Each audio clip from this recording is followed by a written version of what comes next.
What is LSD? How does it work? And what do you really need to know before using it? I'm Aaron. And I'm Reed with Trip Time Essentials, and today we're diving into the science of LSD. In this video, we'll cover history and background, mechanism of action, effects on the brain activity and connectivity, Research benefits, expected perceived effects, risks and side effects, tab potency variability, and routes of administration, dosing, duration, and half-life. I know that's a lot. This video is part of our psychedelic education series, but it's not a guide for sourcing or using LSD. Always stay safe and legal. This content is separate from my future role in naturopathic medicine. And this is separate from my role as a licensed psilocybin facilitator. Now getting into the history and background. LSD, also known as lysergic acid diethylamide, was first synthesized in 1938 by Swiss chemist Albert Hofmann at Sandoz laboratories. It was actually the 25th derivative of lysergic acid that Hofmann synthesized. So that's why it's sometimes called LSD 25. Hofmann discovered its psychoactive properties in 1943 after accidentally absorbing a small amount while in the lab.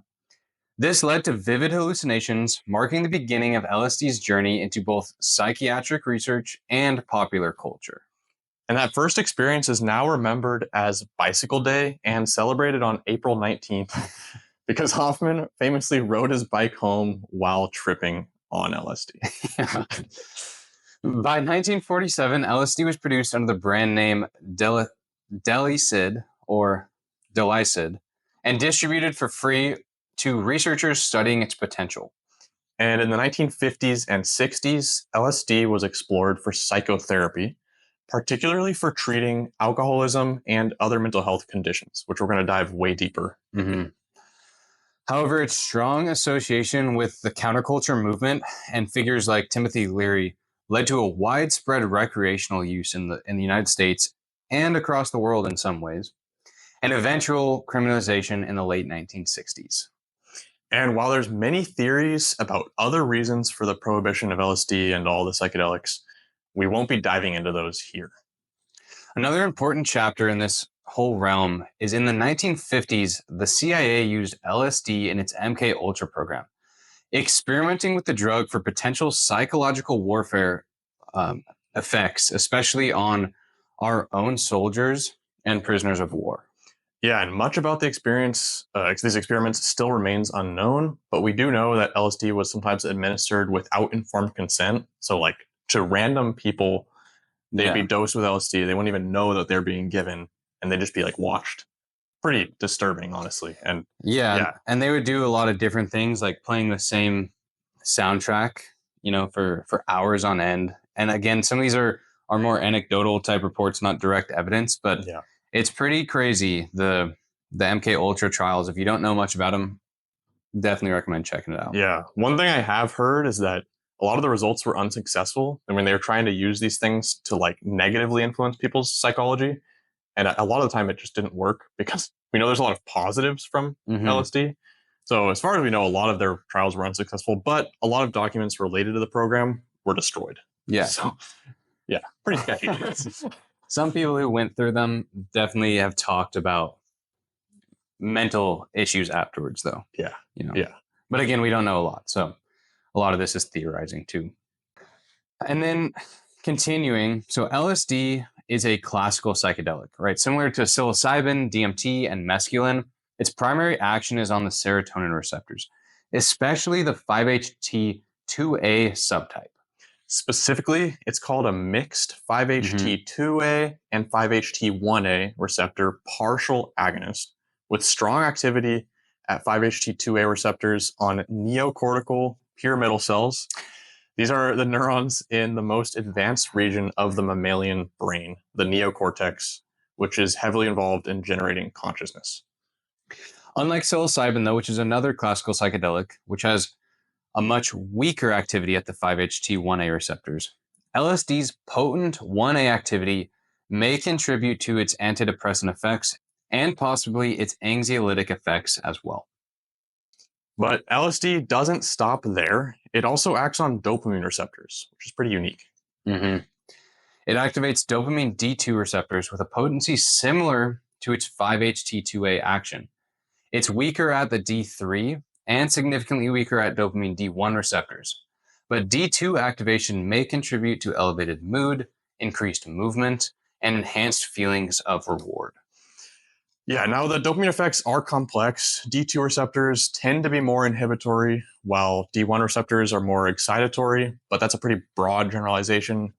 And in general, it's safe to say that the dopamine activity is playing a role in LSD's effects.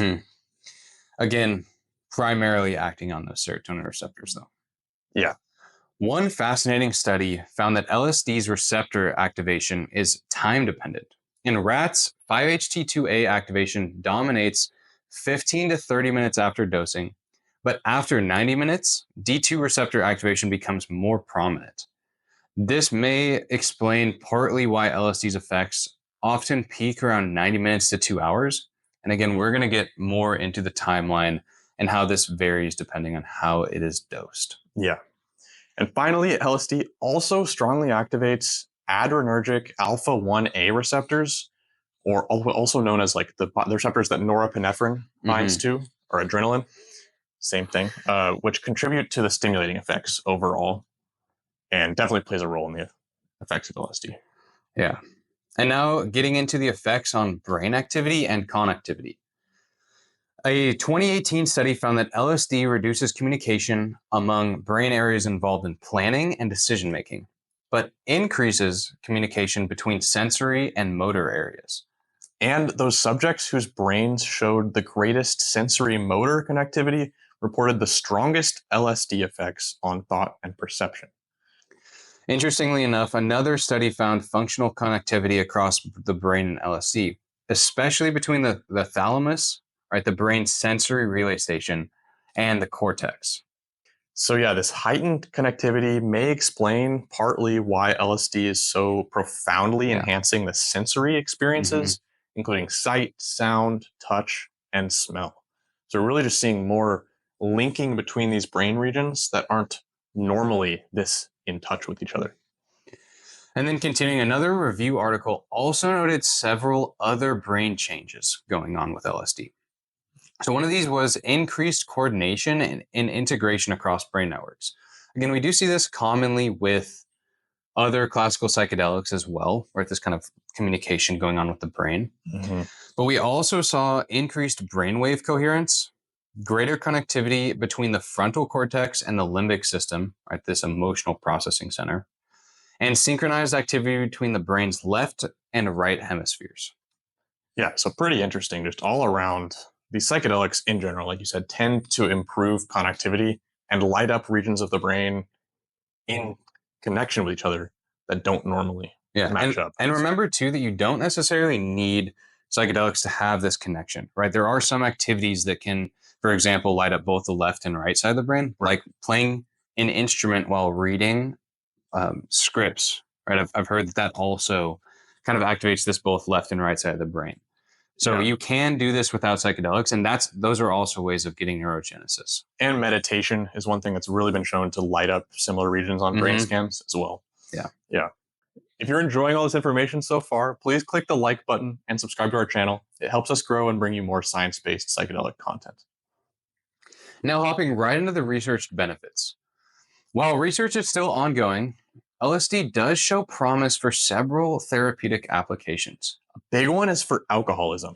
A meta-analysis of 6 studies, they found that LSD single dose reduced alcohol misuse with lasting benefits at those prolonged follow-up assessment points. Which is huge. Yeah. So, additionally, we do see some research from the 1960 to 1973 where over 2,500 patients were treated with high-dose LSD as part of a therapy for alcohol use, drug addiction, and other neurotic conditions.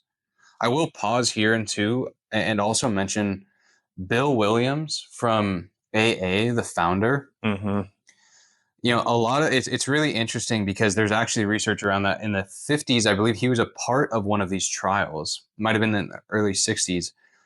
And he did LSD, and that was actually one of the contributing factors to him getting off of his alcohol addiction. And And then AA as an organization separated from this idea of LSD or anything like that being involved with Yeah. helping with addiction and other things. Yeah, I remember. Yeah, basically, he was a proponent of using LSD for getting over alcohol addictions, and the rest of AA fought against him and didn't like his opinions, basically. But there's real evidence showing that there is. Yeah, and he mentioned he actually went into those trials to help with depression, and then the sobriety support essentially came along with it too. Yeah, and nowadays in drug rehabilitation, we have this kind of message that you shouldn't use drugs if you're trying to get over drugs. And I think that's kind of it's a very broad generalization that doesn't apply to things like psychedelics. Yeah, and there's more research now, right? More of this stuff's becoming public, and it does make sense in some sort of ways why the AA made that separation. Yeah, makes sense. Because of the public image around LSD back in the 60s and 70s when it was starting to become this hippie movement, right? That counterculture idea. Right. Yeah. So then after alcohol, moving for anxiety, we do have a modern study that found significant reductions in anxiety 2 months after a 200 microgram LSD session measured with the STAI scoring system for anxiety, with improvements sustained even at the 12-month follow-up with no lasting adverse effects reported. Which is pretty crazy, the no lasting adverse effects. It's very surprising with research. Earlier research also found that 65% of patients treated with LSD showed recovery or improvement, most of them with what we'd now call anxiety-related conditions, but used to be referred to as neurotic conditions. Yeah, those terminologies from the past have been updated a lot. But yeah, it used to be called neurotic. We also have preliminary studies suggesting LSD-assisted psychotherapy may help reduce depression symptoms. Again, a lot of this stems back from that psychotherapy that happened in the 50s and 60s and all the underground work that's happened since then as well. A lot of people still go get LSD-assisted psychotherapy on the down low with people who've been doing it for decades. Yeah. It has continued, in this underground, right, illegal setting. So just to clarify that too. But yeah, in the 50s and 60s, there was a program started where any therapist could just apply. This is how it really started, was any therapist could just apply to get LSD sent to them for psychotherapy purposes. And that's when it was really, a lot of people were finding success with it. Yeah, there was really a lot of tremendous success. They were also using mescaline around the same time in some of these research studies and some of these clinical settings as well. But LSD was really the most used during this time. And it's a shame that it got shoved back into Schedule 1. It is, and luckily now we're starting to reverse some of those things. Yeah. Continuing into terminal illness, LSD also has shown promise for easing anxiety, improving mood in patients facing life-threatening disease. Interestingly, LSD also produces a pain-relieving effect. So there's 1960s research that found LSD provided analgesia, which is pain relief, lasting 92 hours, which is way longer than opioids like Dilaudid or Demerol that were used at the time. Yeah, really, really powerful here. Again, supports this, doesn't necessarily prove it yet. Right. But other studies reported pain relief lasting weeks or even months after a single dose, which in terms of psychedelic assisted therapy for pain, right, and especially chronic pain, that type of number is the best we've seen so far in terms of even psilocybin or especially against ketamine therapy. Yeah. Right, which usually is a lot shorter lasting relief. Yeah. LSD's also shown potential in treating heroin use disorder. I think this was just one study. But yeah, it's also been shown in early research to improve the overall impact of psychotherapy. So they kind of were just learning that when you pair LSD with any kind of psychotherapy, that it kind of accelerates the results, improves people's ability to connect to the therapist, to really process their own emotions, to connect with themselves. So just in general, it seems you can kind of extrapolate that this may have benefits with any kind of mental health condition. Or at least with some that psychotherapy may help with. Right. Next, diving into some really interesting studies on or with autistic children back in the 1950s and 1960s. It is important to note that the study designs are not optimal by today's research and are instead just kind of being done. Yeah, a lot of that is, there wasn't really an active control group in many of these studies, and it was just they were given the substance and assessed. Nowadays, we have to have that like placebo or active control, some kind of control. But yes, these studies were actually done in children, autistic children. I saw them the ages between like 5 to 10 on average, very young, which I think does suggest a lot of safety, because there was a very high level of safety, at least, even though these were poor methodologic, study designs, still pretty interesting. And I think would be very frowned upon by today's standards. Yeah. We don't really know. More research would have to be done. It would be really hard to do this research in the modern day. It would. Because of consent and ethical review boards. Yeah, exactly. Yeah. But the results from back then included improved vocabulary, increased comprehension of language, increased sociability and desire to interact with adults, elevated mood with increased smiling and laughter, and also decreased compulsive behavior. So kind of some OCD-like symptoms there. And the most effective results were obtained with at least 100 microgram doses of LSD given daily or weekly over relatively long periods of time. Again, this could be, theorizing here, might be coming from some of this neurogenesis type factor. And like we talked about, the working of the brain where it's working together in different parts than it may usually, whether that be left and right or, just different regions of the brain connecting and communicating more. Yeah. One particularly effective protocol combined Librium, a benzodiazepine, 10 to 15 milligrams of pure psilocybin, and 250 to 300 micrograms of LSD, which is a lot, administered sequentially to maximize therapeutic benefit. Yeah, so they'd kind of pre-dose with that benzo, which is reducing the come-up anxiety, probably is why they were doing that. And then a pretty decent dose of psilocybin, and then a really large dose of LSD. And this is 2 children still in this protocol. Which is amazing. Those of you who maybe tried LSD, oftentimes you're talking about, like a tab, right? It's usually around 100 micrograms of LSD. Yeah. And so when you're talking 3 tabs, right? 250 to 300 micrograms in conjunction with 10 to 15 milligrams of pure psilocybin, which is definitely you're definitely feeling that psilocybin dosage in general. Yeah. Yeah. So pretty interesting that they found that was the most effective protocol. Yeah. Again, not recommending this protocol, but just thought it was a very interesting excerpt from the study. I was like, wow. Definitely. Yeah. And then finally, LSD also increases suggestibility. So the tendency to accept suggestions from others. This could be good or bad in different contexts, which is kind of comes back to that MK Ultra stuff. Yeah. They were trying to abuse that increased suggestibility, but it also can be really positive and can help facilitate behavioral change in therapy. And then at higher doses, 200 to 400 micrograms or more, it strongly increases the likelihood of transcendental, spiritual, or mystical experiences. So while these transcendental experiences are not medically recognized yet as inherently beneficial, we expect this may change over time. Yeah. With more research and there is some interesting research too along the lines of psilocybin and looking at mystical experiences, right, which is very similar to transcendental experiences, and some antidepressant type of effects. So far, what's seen is there are many factors that point towards supporting the antidepressant effects. Yeah, we'll see more of that as more research is done. Yeah. And diving into some of the expected perceived effects. So common sensory effects include visual, auditory, taste, and smell alterations, visual illusions and pseudo hallucinations, intensified color perception, enhanced sensory experiences overall.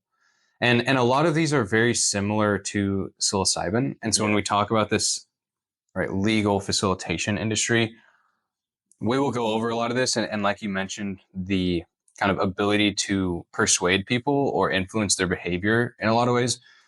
That's why in Oregon here, the legal facilitation industry is built on non-guidance, right? So that we aren't kind of putting any behavior into you or onto you. It's your journey through the psilocybin, and we're here to just support you. So that's how we can do it ethically. The guide is just there, and allowing the person to have an experience that unfolds, which is not like controlled by someone's input. Exactly. Yeah. And then you may also experience shifting kaleidoscopic imagery. It's kind of one of the best ways to put it. Yeah. It's maybe with the eyes closed or open. Usually closed is where you start seeing those like geometrical kaleidoscope patterns. Can definitely happen with open and dose dependent. Dose dependent for sure. As you ramp up, all of these things will ramp up. Yeah. And then emotional intensification. So this can be, euphoria or the anxiety and mood swings. You can be very up and down. You can be very euphoric the whole time. It really can vary. But the setting around you and maybe the shift of music becoming more intense or a little more sad can really shift your emotions in that direction. You're much more susceptible to those shifts. Definitely. Yeah. And then we also see more imaginative and less abstract thinking, looser, more creative thought patterns as well. So some artists have really utilized LSD and other psychedelics for doing artwork or also music. Yeah. You see a lot of like the 60s culture around music, even 70s, had some influence there. Yeah, absolutely. Looking at like the Beatles, there's some definite pop culture references with psychedelics. And even creative outlets in terms of like inventions and business. There's reports of Steve Jobs and Bill Gates both independently using LSD. They've come out and said that, and it actually influenced their ability to design computers, which is crazy. Yeah, it's really, really interesting. Yeah. Other effects with LSD usage include shortened attention span, right? So the brain might be jumping around between different ideas. Altered body image, unusual awareness of bodily processes, so in touch with the body in kind of altered ways. Enhanced memory recall, sometimes called hypermnesia. Yeah, kind of the opposite of amnesia. It's like actually remembering more. Yes. Which is really weird. Yeah, and that's also sometimes where you see some of the psychotherapeutic benefits when in psychotherapy, because you can actually remember more and more vividly, which allows you to process more. Yeah, and some of that can be really positive childhood memories that were erased, or negative that you process in a different way. Yeah, but you got to move through the mud sometimes to get through it and truly move on from it. Also, you can experience age regression, so feeling childlike or even entering a childlike state. Mystical experiences and a sense of connection to the universe or other beings, oftentimes called this like oneness or connection to the beyond, whatever terminology you want to use there. Yeah. Then moving on into some risks and side effects. While LSD isn't physically addictive, it does carry risks. Some of these risks include psychological distress. This can be anxiety, paranoia, or delusions, and can occur during or after use. Yeah, and there is a rare condition called hallucinogen persisting perception disorder, HPPD. This can really apply to any classical psychedelic. Causes ongoing visual disturbances, and its incidence is below 5%, maybe even much lower than that. Hard to put an exact figure on it with all this underground use happening. But it's typically linked to frequent or high dose use. There are, however, some reports of like one-time use and someone gets this. That's really rare. Really rare. Not necessarily a reason to have fear around this. Right. I do know someone that's had this before. And even when things were to click back in, it wasn't necessarily like a scary thing for them. Right. It was just kind of like some movement maybe going on that was a little bit psychedelic at some point. But yeah, pretty interesting. Again, with more research, we'll learn more about this. And with that person I mentioned, it was definitely frequent and high dose use. Okay. Yeah. There's also a risk of accidents and injuries, right? As judgment and perception can be impaired. This is why it's important to have a facilitator or someone around you that's sober while you're doing this and really making sure you're in a safe environment. Yeah. And then also for those predisposed to mental illness, LSD can trigger psychosis, partly due to its dopamine activity and long duration of action. There's some very preliminary sort of thoughts around this, that the longer acting psychedelics and the more dopaminergic psychedelics maybe more likely to induce this.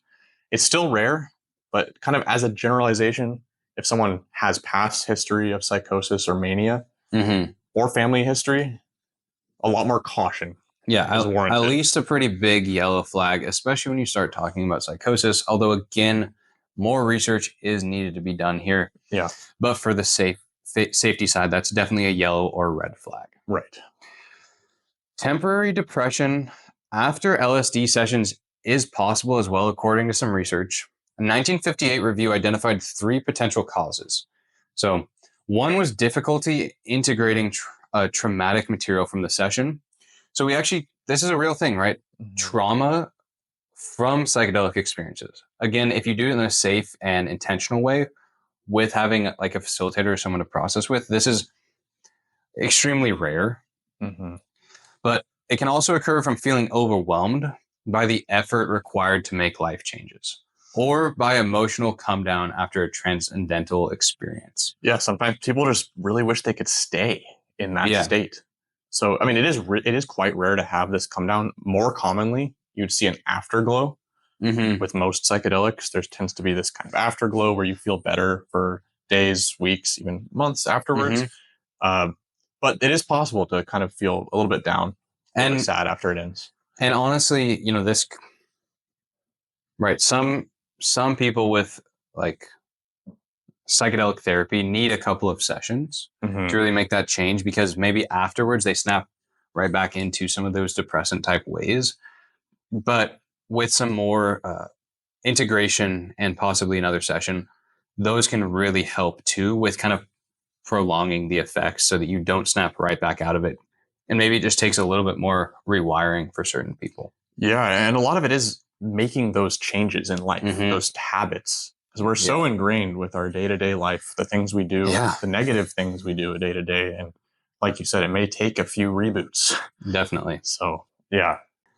We also see some common physical side effects, including pupil dilation, which does occur in everyone on these classical psychedelics. Also, nausea is quite common, elevated heart rate and blood pressure as well. Sometimes blurred vision and sometimes dizziness, maybe some sweating. These ones are a little less common. Yeah, and totally vary per session and per person. Yeah, and per dose. Definitely, yes. Like Reed mentioned, that pupil dilation, though, is probably the most common and consistent across any type of psychedelic use. Yes. And the pupil can take over most of the colored area of the eye. Yeah. It can get really big. And so, you can usually tell when someone's on a psychedelic because of this pupil dilation, even in a bright room. Yeah, it's a telltale sign. Yeah, for sure. So, to reduce trip discomfort, such as stomach uneasiness and mental stress, and overall promote a peaceful trip, check out our pre-trip supplement. The link is in the description below. And again, the goal here is really to help with some of that stomach discomfort and calming of the mind during that body load phase, especially. Yeah, and easing the come up phase for sure. Yeah. And then moving on into the addiction potential and legal risks. LSD is not physically addictive, and tolerance does build rapidly, but this does usually reset after 1 to 2 weeks. A psychological dependence is rare, but possible. There are some people who really want to keep seeking this LSD experience, especially when they're not using it in the medical framework, not using it in the underground psychedelic assisted therapy framework. It might just be that they're chasing some of that dopaminergic activity, some of the euphoria, and it is kind of impossible to keep using this daily because the effects will disappear. The desensitization of those 5-HT2A receptors happens very quickly. But like Reed mentioned, sometimes people can chase, what we kind of call like chasing the high, instead of integrating it. Yeah. And that's where some of that addiction can come from. Legally, LSD is a Schedule 1 substance in the US, which means that possession, distribution, or manufacturing carries severe penalties. Illicitly sourced tab potency can also really vary. Yeah, so illicitly sourced LSD tabs vary widely in potency, often containing 20 to 80 micrograms per tab. In contrast, pharmaceutical LSD in the 1960s contained like 100 to 200 micrograms per dose. And some of those early tabs being sold were actually containing their advertised amount. But we're seeing kind of just over time really widely varying potency, sometimes, way less than 100. Could be more, could be less. And again, a lot of this does come from it being a Schedule 1 because then there can't be that consistent framework. Right. Another study in Brazil found an average potency of 67.5 micrograms, and a more recent evaluation found an average of 73 micrograms, even including tabs marketed as 200 to 300 micrograms. So, the varying range is massive in the modern day, but you can get test kits and things to test for potency as well, which can be really nice. Yeah, it's most common that the test kits are just testing for authenticity or like the identity of the compound. I've heard of one that tests for potency. I don't know much about the science behind it. I didn't look into it, so I can't recommend it. But okay, yeah, I do know there's one where you can send your sample and have it tested analytically. That's an option as well. A little bit more cost there. Definitely. But you can actually do that. That's probably the most ideal way to do it. But yeah, bottom line, kind of expecting your tabs may not be as potent as they say they are, but they also may be. So always still start with that low dose, whatever lowest amount that you want to start with. Safe and slow. Yeah. All right, that's the best way to go. Yes. Adding to the risk as well, some street tabs contain NBOME compounds instead of LSD. And NBOMEs can be lethal in high doses, and they have a bitter taste. So remember the saying that if it's a bitter, it's a spitter. Yeah, kind of an underground saying. Yeah, definitely an underground saying. But this actually holds some validity. So the actual bitter taste of the NBOM compounds, the NBOMEs, so you may just want to stick your tab under the tongue, assess. Not a like consistent thing though. Yes. But a signal. Yes. Still good to test your stuff. To stay safe, and really you should do this, always use drug testing kits from a trusted source like dancesafe.org. We do have a link in the description below if you want to source some testing kits. They have them for a ton of different substances. Yeah. But do keep in mind, these testing kits from DanceSafe reveal identity of compounds, not potency. Yes, exactly. Now, getting into the administration, dosing, and duration. So LSD is usually taken orally on a blotter paper, but it's also available in liquid, tablet, or capsule form. Yeah, it's best absorbed on an empty stomach. This is actually something I did not know before preparing this video. One study found plasma levels of LSD were about half as much when taken with food. So with a big meal, the serum concentrations in the bloodstream, half. So huge difference between taking on an empty stomach and with food. Although a typical trip starts around 100 micrograms, 150 to 400 micrograms is considered strong, and doses above 400 to 600 micrograms produce a heavy experience. Now, mind you, that's super relative, and you could be having a heavy experience from just 100 micrograms or even less than that. Right? So start slow and then grow with it. Yeah. And then there is this microdosing concept, and that typically involves 8 to 20 micrograms. Now, there's microdosing for any kind of psychedelic substance. People will do this. Typically with LSD, people are using microdosing more so for focus and creativity. Because there is that dopaminergic activity, it tends to lend itself well for like a long workday of focus. Also, the research around microdosing is pretty scant at this point, and actually doesn't show that much efficacy, if any. So this is a practice people do, and that's kind of the dosing range, 8 to 20 micrograms. In psycholytic therapy, dosage range from 30 to 200 micrograms, promoting insight and emotional processing without a full mystical type experience. Now, mind you, again, that 200 microgram range can definitely start getting into some mystical type experiences. Yeah, these ranges are not pure sheer cutoffs. So people, like you said, individual variability and other factors can increase potency. But then there's this in psychedelic therapy. So these are coins termed from Stan Grof in the 1950s and 60s. the psycholytic and psychedelic. Mm-hmm. And he really did like using this psychedelic therapy, which is higher doses of 200 all the way up to 1,500 micrograms sometimes, much rarer.